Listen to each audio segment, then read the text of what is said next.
What's going on, Aces? Welcome back to the channel. I hope that everybody's out there enjoying this beautiful weather. It's been raining for I don't know how many days, but we finally got some sunshine. So I hope that you guys are able to enjoy it. It's gorgeous outside. Listen, Bravo decided to shake things up not only with some of the Housewives cast, but also they're adding 4 new shows to the Bravo network. So let's go ahead and get into it. We have the Real Housewives of Rhode Island, and those are the new 8 ladies being pictured right here on the right. We also have Ladies of London, The Valley, Persian Style, and then we have Wife Swap, the Real Housewives edition. So let me go ahead and read the blurb for each of these, and you guys let me know which one you're interested in watching. I think I'm interested in watching the Housewives Swap. I used to enjoy Wife Swap back in the day, and I think that that will be really interesting, especially considering how so many of the women that are cast on the Real Housewives are not necessarily married. Andy just being the shady as he wanted to be told the Beverly Hills cast at their reunion, he's like, well, not one person here seated on these couches are married. Now, correct me if I'm wrong. I don't know if he was talking about the cast, because I was like, I thought that Kathy Hilton was still married. She may not be. Anyway, let's go ahead and get into these 4 new shows. So we're starting off with the Real Housewives of Rhode Island.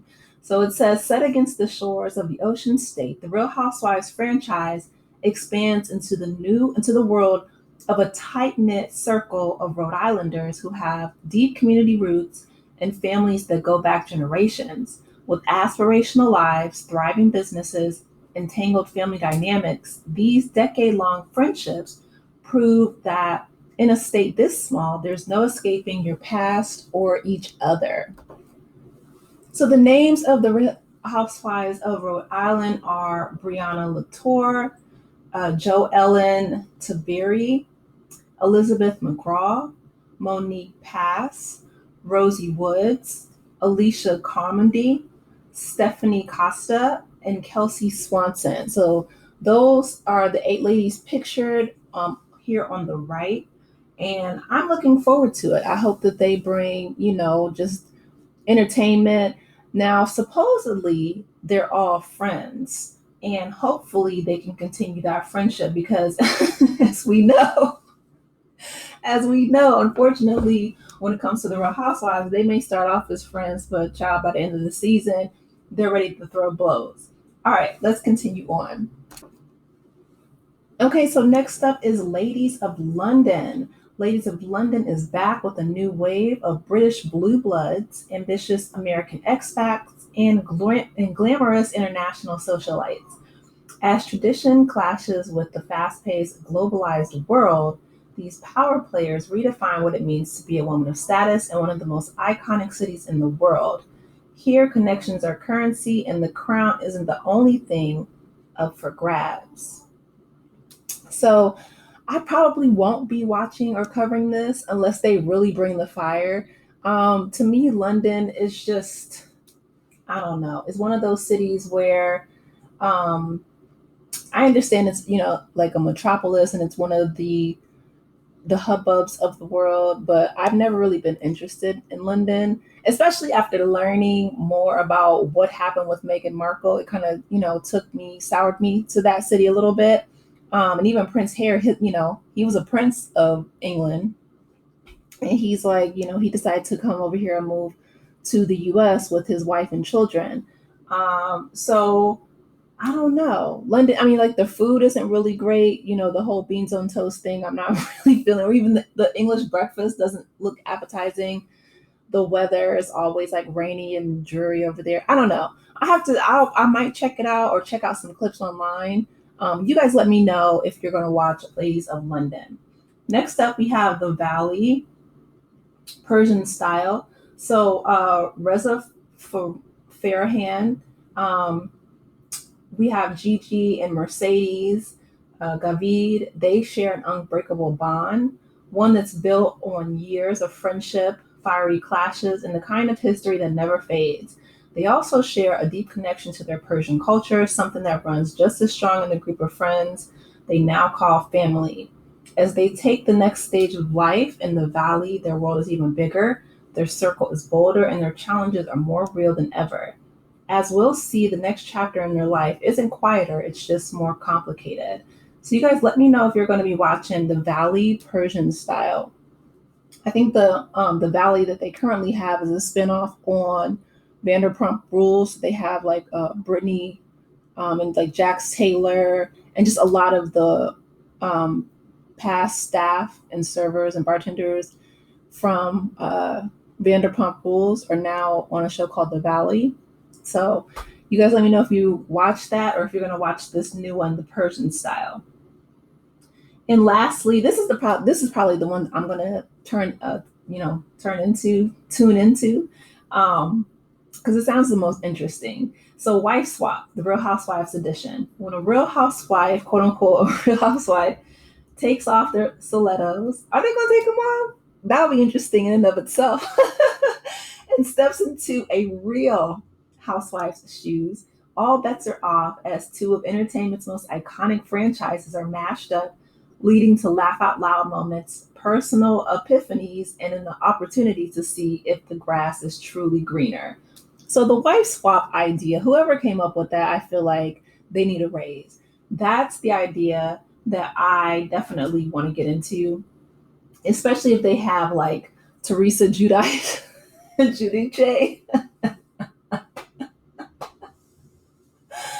or you know what I mean, somebody like that going into just a regular housewife. I would love it.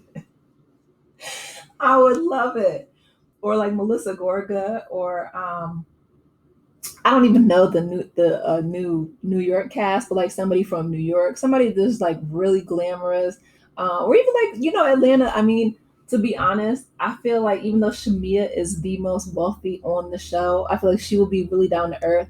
But if they took somebody like Portia or just Brittany, somebody just completely dramatic and over the top, I feel like it would really be entertaining to watch because the whole Real Housewives franchise began, it was inspired from Desperate Housewives back on ABC. So that was an old school show.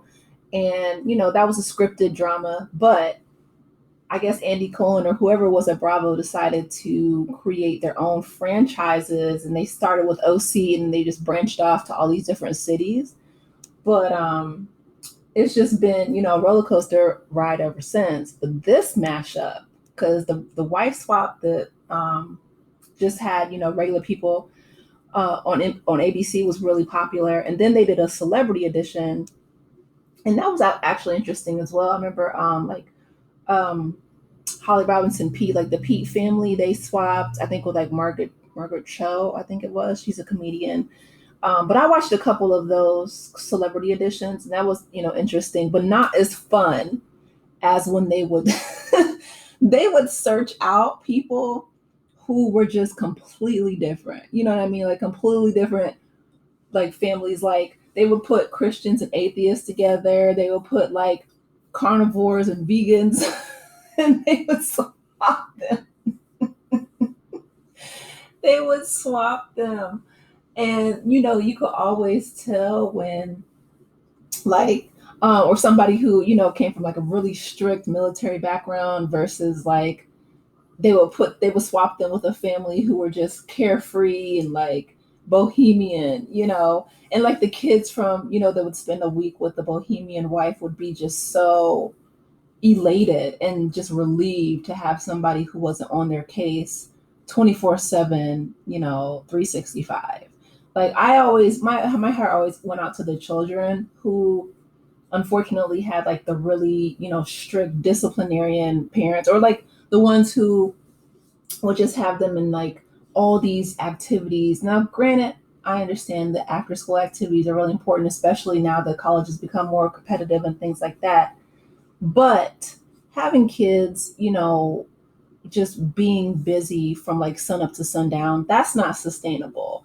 And that's not even recommended. If you look at like Finland, for instance, they have the number one education program in the entire world. They don't have half of the stressors that American education has now. They don't have standardized tests.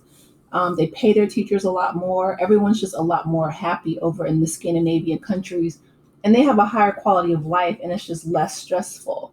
Whereas here, you know, I feel like Americans have like a very work heavy culture. Like we're always working, working, working, and it's the burnout is just really almost inevitable at some point. Like people, because you're constantly like chasing the quote unquote American dream, and it doesn't materialize because inflation and the cost of living just keeps rising, and it's just like a never ending hamster wheel, so to speak. But and for kids, to have that so early on, it's unfair to them. But I do miss Wife Swap, and I feel like the Real Housewives going into people's homes um, will be really entertaining. I'll say that. So I'm looking forward to that. So shout out to whoever on Bravo or the Bravo Network who came up with that idea because that will be hilarious. But anyway, you guys, let me know your thoughts. Will you be watching the four new shows? Like I said, I'll turn it to I don't know why I keep saying turn into. Tune into. Y'all know I'm tired. I did not sleep well last night. The I will tune into. I will probably watch the Wife Swap one. But the Ladies of London, the Valley, I probably won't watch those just because of like time constraints. But anyway, you guys, let me know your thoughts. Please be sure to like the video, subscribe to the channel, and I will talk with you in the next one. Take care, Aces. Bye.